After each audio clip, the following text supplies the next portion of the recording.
প্রিয় দর্শক, আপনাদের সবাইকে স্বাগত জানাচ্ছি এটিএন নিউজের নিয়মিত আয়োজন শীতে রাজনীতির উত্তাপ। এ নিয়ে আলোচনা করার জন্য আমাদের স্টুডিওতে আজ উপস্থিত আছেন প্রথমে আমার হাতের বাম দিক থেকে আওয়ামী লীগের কেন্দ্রীয় কার্যনির্বাহী সংসদের সদস্য অ্যাডভোকেট এবিএম রিয়াজুল কবির কাউসার, আছেন বিএনপির সহ আন্তর্জাতিক বিষয় সম্পাদক অ্যাডভোকেট ফাহিমা নাসরিন মুন্নি। আপনাদের দুজনকেই স্বাগত জানাচ্ছি। শীতে বিশেষ করে রাজনীতির কিছুটা হলেও কিন্তু উত্তাপ আস্তে আস্তে ছড়িয়ে পড়ছে। আমি প্রথমেই একটু অ্যাডভোকেট এবিএম রিয়াজুল কবির কাউসার আপনাকে দিয়ে শুরু করতে চাই।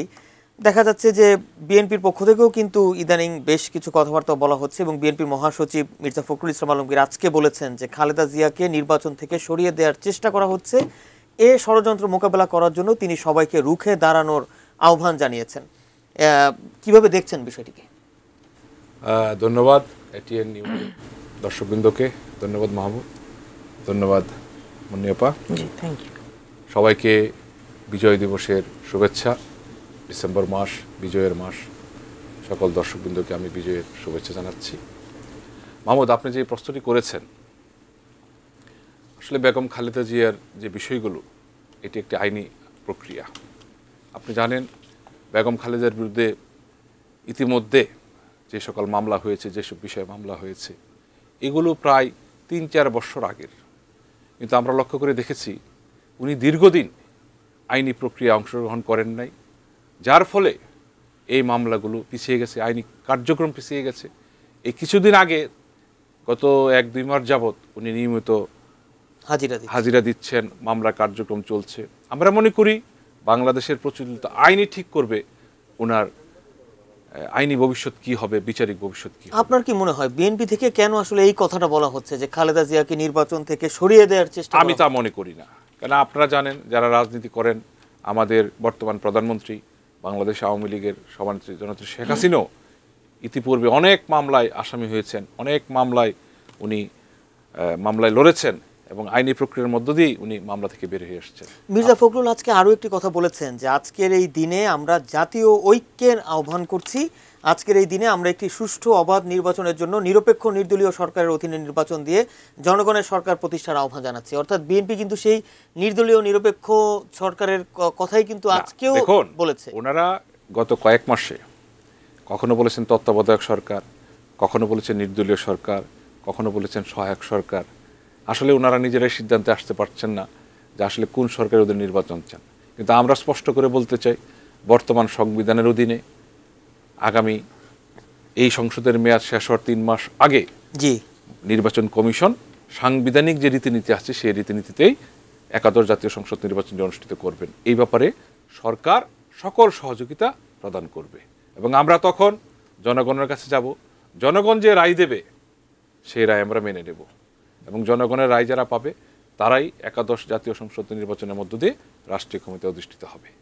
আরেকটা বিষয় যে আজকে বিএনপি চেয়ারপারসন খালেদা জিয়া তিনি টুইটারে একটি পোস্ট করেছেন এবং তিনি বলেছেন যে একটি সমীক্ষা বলছে দেশে 5 কোটির ওপর মানুষ খাদ্য বঞ্চিত। প্রকৃত চিত্র আরও ভয়াবহ। এবং তিনি আজ দুপুর 3টায় আর কি বাংলা ও ইংরেজি ভাষায় আলাদা টুইট বার্তায় এসব কথা বলেছেন এবং তিনি বলেছেন যে 1 দশক ধরে চাল, ডাল, পেঁয়াজ সহ নিত্য প্রয়োজনীয় দ্রব্য, বিদ্যুৎ, গ্যাসের মূল্য বেড়ে জনগণের ক্রয় ক্ষমতার বাইরে এখন। তিনি বলেন উন্নয়ন কথামালায় থাকলেও বাস্তবে মানুষ নিদারুণ কষ্টে তারা মুক্তি চায়।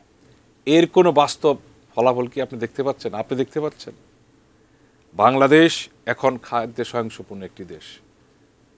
এখন শুধু খাদ্য স্বয়ংসম্পূর্ণ নয়, আমরা খাদ্য রপ্তানি করে থাকি। কেন আমাদেরকে বুঝতে হবে যে 2017 সালে আমরা, যদি আমি একটা পরিসংখ্যান আপনাকে দিই, আমরা বেশ কিছু আলুর দিক থেকে অথবা ফসলের ধানের দিক থেকে, চালের দিক থেকে আপনাকে লক্ষ্য রাখতে হবে 2017 সালে বিশ্বে প্রথম ফসলের জাত উৎপাদনকারী দেশ বাংলাদেশ, বিশ্বের দ্বিতীয় পোশাক রপ্তানি কারক দেশ বাংলাদেশ, তৃতীয় সবজি উৎপাদনকারী দেশ বাংলাদেশ, বিশ্বের চতুর্থ ধান উৎপাদনকারী দেশ বাংলাদেশ, বিশ্বের চতুর্থ মাছ উৎপাদনকারী দেশ বাংলাদেশ এবং বিশ্বের 7ম হলো আলু উৎপাদনকারী দেশ এবং আম উৎপাদনকারী দেশ। তাহলে আমাদের কোথায় খাদ্যশস্যের ঘাটতি রয়েছে, অভাব রয়েছে, আমরা এটা টুইটারে হয়তো দেখেছেন, বাস্তবে এর কোনো মিল নেই। অ্যাডভোকেট ফাহিমা নাসরিন মুন্নি, টুইটারে আছে, বাস্তবে মিল নেই। না, ঠিকই, উনি তো বেশ ভালোই অনেক কিছুই বললেন, বেশ একটা করে। এখন দেখেন সাবেক প্রধানমন্ত্রী বিএনপির মাননীয় চেয়ারপারসন বেগম জিয়াকে মামলা দিয়ে যে ধরনের একটা হ্যারাসমেন্টের ভিতর দিয়ে যেতে হচ্ছে, এই 1/11-এর সময়ের মামলা তো আজকের প্রধানমন্ত্রীর বিরুদ্ধেও ছিল, সেই মামলাগুলো তো একটাও নেই এখন এই মামলা দিয়ে ওয়ারেন্ট দিয়ে উনি যেদিন আসলেন লন্ডন থেকে, আপনার তো মনে আছে 2-3টি মামলায় ওনার ওয়ারেন্ট হয়ে আছে। এখন উনি পরবর্তীতে গেলেন, সারেন্ডার করলেন, জামিন নিলেন, আইনের প্রতি অত্যন্ত শ্রদ্ধাশীল। আপনারা সবাই দেখেছেন, আমরাও দেখছি যে প্রতি তারিখেই যেদিনই বৃহস্পতিবার করে ওনার যেই ডেটগুলো থাকছে, উনি যখনই যাচ্ছেন তখনই দেখা যাচ্ছে যে আসবার সময় পুলিশ এই গত তারিখেও 100-র মতো আমাদের নেতা কর্মীর উপর গরম পানি, মারামারি, মানে একেবারে একটা হুলস্থুল অবস্থা। আমরা একটা বিরতি নিয়ে এসে তারপর আমরা আপনার কাছে আবার ফিরছি। প্রিয় দর্শক, আমরা আছি পলিটিক্স প্লাসে, একটা ছোট্ট বিরতিতে যাচ্ছি, বিরতির পর ফিরছি এই আলোচনায়। আমরা আশা করছি আমাদের সঙ্গে থাকবেন।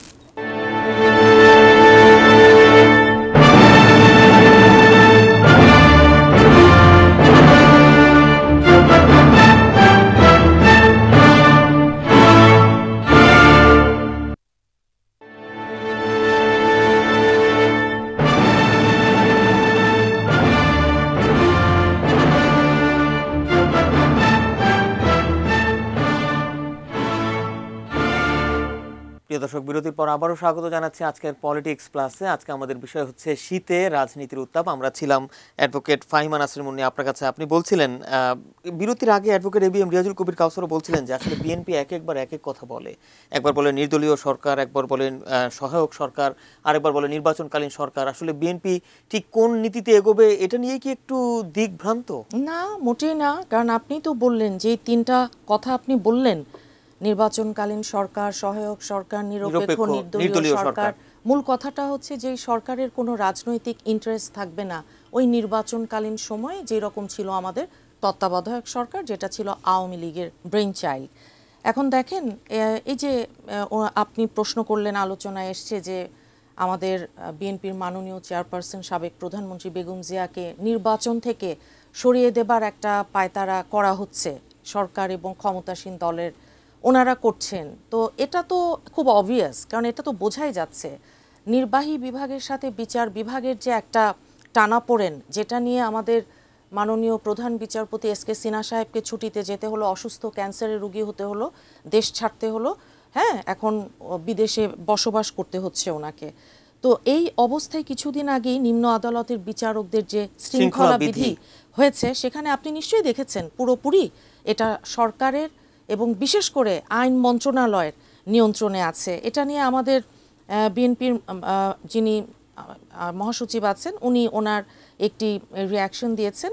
উনি বলেছেন যে বিচার বিভাগে যে শৃঙ্খলা বিধি করা হয়েছে তাতে সরকারের হাতেই নিয়ন্ত্রণ থাকছে। এটা একটি ভয়াবহ রকমের বিচ্যুতি, ভয়াবহ রকমের একটি চক্রান্ত। বিচার বিভাগকে নিয়ন্ত্রণ করেই তারা ভিন্ন মতকে, ভিন্ন পথকে নিয়ন্ত্রণ করবে। এখন মির্জা ফখরুল ইসলাম আলমগীর আমাদের সেক্রেটারি বক্তব্য বলতে পারেন না। না না, আজ পর্যন্ত বিচার বিভাগের কোনো কর্মকর্তা আপনার সময় তো আমি কথা বলিনি, রিঅ্যাকশন দিয়েছেন আপনার সাথে আমি এটা নিয়ে এখন আমি আমার কথা, আমার পার্টির সেক্রেটারির বক্তব্য এবং আমাদের সবার বক্তব্য এবং বাংলাদেশের সমস্ত মানুষ, মাজদার হোসেন মামলার যে রায়, মাজদার হোসেন মামলার আলোকে যারা সংবিধান বিশেষজ্ঞ আছেন, অত্যন্ত সিনিয়র আইনজীবী, অন্যতম একজন সংবিধান রচয়িতা ব্যারিস্টার আমিরুল ইসলাম স্যারও কিন্তু একই কথা বলেছেন যে রাষ্ট্রপতি আপনার ওই আইন মন্ত্রণালয়ের সুপারিশে এটা দেখাশোনা করবে নিম্ন আদালতের শৃঙ্খলা বিধিমালা, চাকরি কোথায় বদলি কি, এটা তো প্রশ্নই ওঠে না। কাজেই এগুলো বলার দরকার নেই। মূল কথাটা হচ্ছে কি, এখানে সরকারের একটা যে নিয়ন্ত্রণ, সরকার তো আমরা সবাই দেখছি যে সব কিছুই নিয়ন্ত্রণ করতে চাচ্ছে। যেমন গণমাধ্যম নিয়ন্ত্রণ করছে, ওনারা 2014 5ই জানুয়ারির ভোট ওনারা নিয়ন্ত্রণ করছে, ওনারা মানুষের ভোটের অধিকার ওনারা নিয়ন্ত্রণ করেছে, এবং মানুষের যে বাক স্বাধীনতা, আজকে গণতন্ত্রকে নিয়ন্ত্রণ করছে, যে সীমিত গণতন্ত্র, অধিক উন্নয়ন। কি উন্নয়ন?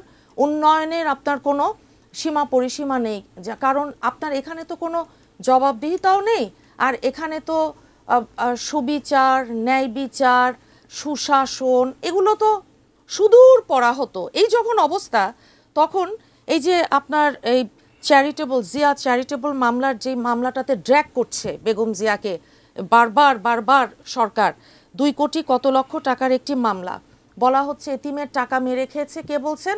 প্রধানমন্ত্রী, যিনি রাষ্ট্রের সবচেয়ে বড় ক্ষমতাধর ব্যক্তি। উনি যদি এই বক্তব্য দেন, আর নিম্ন আদালত মানে নির্বাহী বিভাগ, যেহেতু আমরা এই নতুন যে গেজেট হলো শৃঙ্খলা বিধিমালা, এখানেও দেখছি যে নিয়ন্ত্রণ, এটা স্বাধীন নয়, এটা পৃথক কিংবা স্বাধীন নয় নিম্ন আদালত। তো এই অবস্থার পরিপ্রেক্ষিতে এখন ন্যায় বিচার পাবো কিনা আমরা?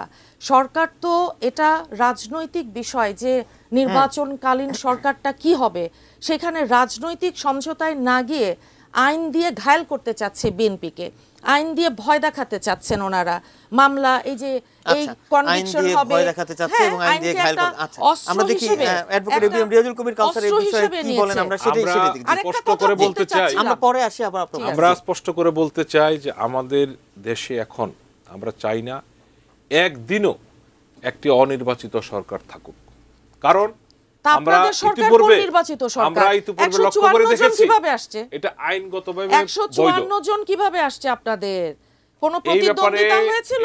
এই ব্যাপারে সংবিধান অনুযায়ী তো আসলে নির্বাচন হয়েছে, আপনারা কোন ভোট দিয়েছিল? আমরা অনির্বাচিত সরকার একদিনের জন্য চাই না, কারণ আমরা ইতিমধ্যে লক্ষ্য করে দেখেছি আমরাই তো তত্ত্বাবধায়ক সরকার চেয়েছিলাম, কিন্তু আমরা 2006 সালে কি দেখলাম, যে তত্ত্বাবধায়ক সরকার হয়েছিল সেই তত্ত্বাবধায়ক সরকার প্রধান তৎকালীন মাননীয় রাষ্ট্রপতি, উনি নিজেই তত্ত্বাবধায়ক সরকার প্রধান হয়েছিলেন এবং তত্ত্বাবধায়ক সরকার কি করেছিলেন সেটা আমরা দেখেছি।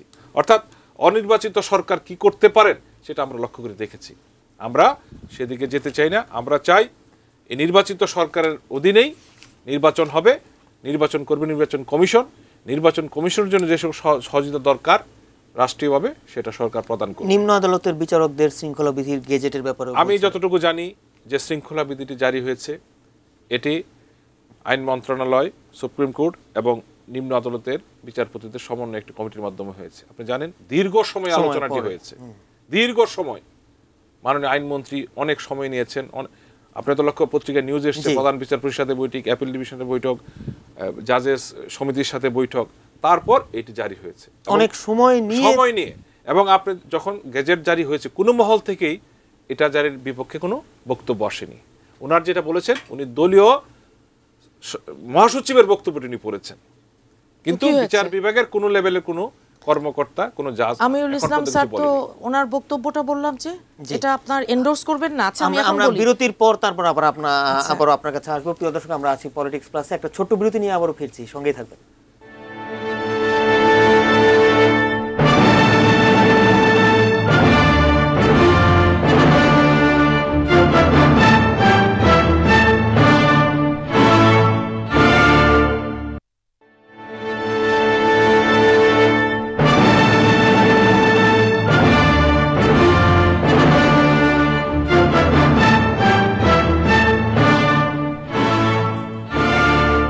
দর্শক, বিরতির পর আবারও স্বাগত জানাচ্ছি আজকের পলিটিক্স প্লাসে। আজকে আমাদের বিষয় হচ্ছে শীতে রাজনীতির উত্তাপ। আমরা এখন সরাসরি চলে যাবো একটু অ্যাডভোকেট ফাইমা নাসির মুন্নি আপনার কাছে। আজকে আওয়ামী লীগের সাধারণ সম্পাদক এবং সড়ক পরিবহন ও সেতুমন্ত্রী ওবায়দুল কাদের বলেছেন যে নির্বাচন নিয়ে অভিযোগ করা বিএনপির পুরনো অভ্যাস, নির্বাচন এলেই তারা ভাঙা রেকর্ড বাজায়, রংপুরেও তারা তাদের সেই রেকর্ড বাজাচ্ছে। তিনি বলেন বিএনপি নির্বাচনে হেরে যাওয়ার আগে আরেকবার হারে, আবার জেতার আগেও একবার হারে। বাবা, এটা তো জিওমেট্রির মতন জটিল বলে মনে হচ্ছে আমার। উনি তো ওনার কথায় এমনি বুঝতে অসুবিধা হয়, বুঝি না এত ওনার সুন্দর করে এইভাবে টেনে টেনে কিভাবে জানি বলেন। তবে এটা মাঝে মাঝে বেশ এমনি ভালোই লাগে শুনতে, কিন্তু তিনি বলছেন যে রংপুর সিটি নির্বাচন বুঝেছি। এখন রেকর্ড যেটা ভেঙে গেছে সেটা যে কে বাজাচ্ছে, হ্যাঁ, আর মানুষ যারা শুনছে সেটা মানুষই সিদ্ধান্ত নিক না, ওনার বলে দেওয়ার প্রয়োজন নাই। ভাঙা রেকর্ড কে বাজায় ওটা জানে মানুষ, কারণ ওনার আগেও আওয়ামী লীগের আরেকজন সাধারণ সম্পাদক ছিলেন সৈয়দ আশরাফ সাহেব। কই উনি তো ওনার মতন প্রতিদিনকার মতন অজস্র কথা উনি বলতেন না তো। ওনার কথায় তো আপনার একটা জিস্ট ছিল। দাঁড়ান, এখন 1/11 ওই যে অনির্বাচিত সরকার নিয়ে উনি একটা মন্তব্য করেছেন, অনির্বাচিত কোনো সরকারকে আর রাখা তত্ত্বাবধায়ক সরকার কিংবা যে নামেই হোক। তো 1/11 সময় মঈনুদ্দিন ফখরুদ্দিনের যেই সরকার ছিল সেই সরকারকে তো আওয়ামী লীগ ওনারা বলেছিলেন ওনাদের আন্দোলনের ফসল স্বাগত জানিয়েছিলেন। অতীত ইতিহাস বলে এরশাদের সময়ও বলেছিলেন না, উই আর নট আনহ্যাপি। এখন ওই ১/১১ সরকারটা কোন নির্বাচিত সরকার ছিল সেটা তো আমরা বলতে পারবো না, ওনারা বলতে পারবে, বেনিফিশিয়ারি ওনারা। আচ্ছা আমরা একটু সামনের দিকে তাকাই। আচ্ছা, আমরা সামনের দিকে তাকাই। আপনি জানেন যে কয়েকদিন আগে প্রধানমন্ত্রীর তথ্য প্রযুক্তি বিষয়ক উপদেষ্টা বলেছেন যে আগামী নির্বাচনে 2008 সালের চেয়েও বড় বিজয় আসবে। আমি একটি জরিপ করেছি এবং তাতে এই ফল পাওয়া গেছে। ওনার জরিপটা তো প্রথমত হচ্ছে সায়েন্টিফিক জরিপ। এখন ওনার এই জরিপের কি সোর্স, ওনার এই জরিপ কোন প্রতিষ্ঠান থেকে করেছে, কত কি স্যাম্পল সার্ভে ছিল, কোন পদ্ধতিতে করেছে, কিছুই উনি খোলাসা করে বলেননি। কিন্তু একটা কথা বলেছেন কি 2008, 14টা তো বললেন না, 2014তে উনি তো এসে বলেছিলেন, তথ্য দিয়েছিলেন, তথ্য বিষয়ক উপদেষ্টা তো তথ্য দিয়েছিলেন, উনি বলেছিলেন যে আওয়ামী লীগ জিতবে।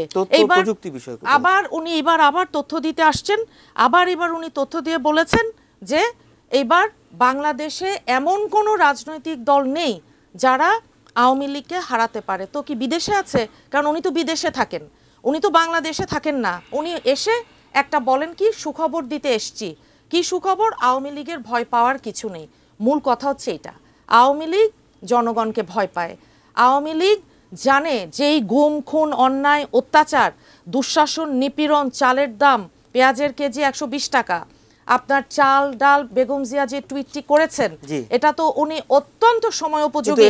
সাধারণ মানুষের যে হিসাবটি দেখিয়েছেন যে বিশ্বে এখন দ্বিতীয় অবস্থায় বাংলাদেশের গার্মেন্টস শিল্প এবং আলু উৎপাদনে, ধান উৎপাদনে, এই বিষয়গুলো। চাল আনতে তো কিছুদিন আগেও খাদ্যমন্ত্রী কামরুল ইসলাম সাহেব তো মায়ানমার গেলেন, দেখেননি? আর পোকায় খাওয়া গম তো ওনারাই আনলেন। এখন চালের যে রিজার্ভ থাকলে বলা যায় যে খাদ্য ঘাটতি নেই। 4 লক্ষ মেট্রিক টন কিছুদিন আগে প্রথম আলো বন্যার কারণে তো এটা একটা প্রভাব পড়ে। অবশ্যই সবকিছু মিলিয়ে, আর প্লাস 10 লক্ষ রোহিঙ্গার কথা তো ভুলে গেলে চলবে না। এখন সবকিছু মিলিয়ে যখন এই অবস্থা, দেখতে হবে বিষয়গুলো আমাদের ক্রয় ক্ষমতার ভিতর আছে কিনা। ক্রয় ক্ষমতা প্রতি বছর লক্ষ লক্ষ শিক্ষিত বেকার তরুণ যারা, হ্যাঁ, তারা আমাদের জনসংখ্যার একটি বৃহৎ একটা অংশ, ওনারা যুক্ত হচ্ছেন। কিন্তু তাদের জন্য সামনে ওনারা কি কোনো কর্মসংস্থান, আপনি কি বলতে পারবেন যে কয় লক্ষ আপনারা নতুন শিক্ষিত বেকারকে কর্মক্ষম করতে পেরেছেন? তথ্য প্রযুক্তি খাতে কি বাংলাদেশ এগোয়নি আগের চেয়ে? আমরা গত 9 বছরে মাঝে এসে যে দিলেন 33 লক্ষ কর্মসংস্থান হয়েছে। রিয়াজুল কবির কাছে উনি উল্লেখ করলেন দুটো বিষয় একটু আপনার কাছে আসতে চাই। সায়েন্টিফিক তথ্য তো আমরা চাই না, আমরা একদম শেষ পর্যায়ে বাংলাদেশের মানুষের পালস বুঝে আমরা বলি যে আগামী নির্বাচন 2018 বাংলাদেশে সমস্ত দলের অংশগ্রহণই হতে হবে। এটা আওয়ামী লীগও তো চায়। যে অ্যাডভোকেট এবিএম রিয়াজুল কবির কাছে একটা বিষয়, মির্জা ফখরুল বলেছেন যে সংবিধানের দোহাই না দিয়ে সংলাপের উদ্যোগ গ্রহণ করুন, এবং তিনি আরো একটি কথা বলেছেন, সুষ্ঠু নির্বাচন হলে জনরায় মেনে নেবে বিএনপি। কিভাবে দেখছেন বিষয়টিকে? আমরা মনে করি সুষ্ঠু নির্বাচন হওয়ার সকল পরিস্থিতি এখন বিদ্যমান। আমাদের দলের সংগ্রামী সাধারণ সম্পাদক যে কথাটি বলেছেন যে এই দলটি নির্বাচনের আগে একবার হারে, কারণ এই বছর কুমিল্লা সিটি কর্পোরেশন নির্বাচন হয়েছে। ওনারা পুরো 1 মাস বলেছেন কারচুপি হবে, এই হবে, সেই হবে, কত কিছু অভিযোগ করেছেন, নির্বাচনে বিজয়ী হয়েছে। পাশাপাশি আপনার খেয়াল করতে হবে যে গাজীপুর, রাজশাহী, খুলনা এবং সিটি কর্পোরেশন হয়েছিল 5 বছর আগে, তখনও ওনারা একই কথা বলেছিলেন। নির্বাচনের আগে ওনারা হেরে গিয়েছিলেন যে কারচুপি নির্বাচন, কিন্তু যখন তারা বিজয়ী হলেন তারা তখন আর বললেন না যে আমরা কারচুপি নির্বাচনে বিজয়ী হয়েছি। নির্বাহী আদেশ আর দিয়ে আমাদের তথ্য প্রযুক্তি বিষয়ক উপদেষ্টা যেটা বলেছেন, আমাদের ডিজিটাল বাংলাদেশ গড়ার অগ্রনায়ক যিনি, উনি ওনার অবস্থান থেকে বলেছেন, কারণ বাংলাদেশ এখন একটা স্থিতিশীল রাষ্ট্র বিশ্বে। কারণ আমরা অবশ্যই আমরা মনে করি ওনারা যে 2006 সালে যে সরকার ছিল সেই সরকারের সময় মাথাপিছু আয় ছিল $543, এখন সেই আয়টা হয়েছে $602। উনি যে বলেছেন এই 9 বছরে বাংলাদেশে 1,33,00,000 লোকের কর্মসংস্থান হয়েছে। আজকে দেখেন রিজার্ভ ওনারা রেখে গিয়েছিলেন $3.5 বিলিয়ন, এখন হয়েছে $32 বিলিয়ন। আমরা বলতে যাচ্ছি বাজেট যে রেমিটেন্স, আমাদের লক্ষ্য রাখতে হবে যে বাংলাদেশের 17 কোটি লোকের 1 কোটি লোক রেমিটেন্স কমে গেছে। রেমিটেন্স তো কি রেমিটেন্স? জনশক্তি কোন পর্যায়ে আছে? $4.8 বিলিয়ন, একটা মানুষও তো পাঠাতে পারেন না। এখন সেটা আসছে $14.9 বিলিয়ন। এবং ঢাকা এখন শুধু বাংলাদেশের রাজধানী নয়, ঢাকা এখন বিশ্বের আলোচিত একটি শহর, যেই শহরে আন্তর্জাতিক সম্মেলনগুলি হয়, এখানে আইপিও সিপিও সম্মেলন হয়, বিশ্বের 80 থেকে 100টি দেশের জনপ্রতিনিধি, স্পিকার এবং নির্বাচিত এসব করলে তো প্রতিনিধি লাভ হবে না বাংলাদেশে আসে সেমিনার একদম করতে। শেষ পর্যায়ে অ্যাডভোকেট এবিএম রেজুল কবির কাসার, আমরা কি তাহলে এই আশাবাদ নিয়ে শেষ করতে পারি যে আগামী নির্বাচন সব দলের অংশগ্রহণে একটি সুষ্ঠু, অবাধ এবং নিরপেক্ষ নির্বাচন হবে? অবশ্যই তারা যদি আমরা মনে ভয় না করি পায় তাহলে নির্বাচন হবে। কমিশনের সাধারণ নিবন্ধিত মানুষকে তো ভয় পায়। যে কোনো রাজনৈতিক দল তার অবস্থান থেকেই জনগণের রায়ের জন্য নির্বাচনে আসা উচিত। জনগণের রায় আপনারা এবং মানেন? আমরা ক্ষমতায় আছি, জননেত্রী শেখ স্পষ্ট বলেছেন জনগণ রায় দিলে ক্ষমতায় থাকবো, জনগণ রায় দিলে ক্ষমতায় থাকবো না। আমরা জনগণের রায়ে বিশ্বাস করি। তো 5ই জানুয়ারি জনগণের কি সিদ্ধান্ত করলেন? নেবে 71 জাতীয় সংসদ নির্বাচনে কাদেরকে আবার রাষ্ট্রীয় ক্ষমতা অধিষ্ঠিত করবে। অ্যাডভোকেট এবিএম রেজুল কবির কাউসার, অ্যাডভোকেট ফাইমান হাসান মুন্নি, আপনাদের দুজনকে অসংখ্য ধন্যবাদ আমাদের আয়োজনে এসে আমাদেরকে সময় দেওয়ার জন্য। প্রিয় দর্শক, এই ছিল আমাদের আজকের আয়োজন। আপনারা সবাই ভালো থাকবেন, এটি নিউজের সঙ্গেই থাকবেন।